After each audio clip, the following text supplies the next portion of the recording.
Welcome to the Slop Temple. We pray this video helps. You'll start by opening Facebook and signing in. Make sure the app or browser is updated for ad control options to appear. Once logged in, go straight to the video and begin playback so the player controls are active. Now pause and tap the three-dot menu or the settings icon inside the video frame. This is where the first ad settings and report or hide options live. You're taking immediate steps to access controls.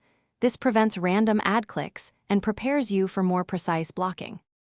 Once in the video menu, choose Hide Ad or Report Ad when the option is present. This trains Facebook to show fewer similar ads. Next, go to Settings, then Ads, and adjust ad settings to turn off personalized ads. You're trading targeting for fewer disruptive insertions. Also disable autoplay in video settings and enable data saver or lower video quality. This reduces mid-roll ad opportunities because shorter or paused playback gives fewer ad insertion points.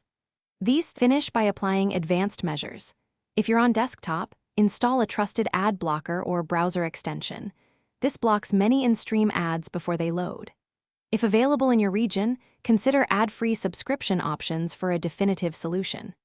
If ads still appear, clear cache and cookies, log out, then log back in to reset session settings, and report persistent ads through the Help Center so Facebook can address repeat offenders. A single key troubleshooting tip: always test after each change to confirm which step fixed the issue.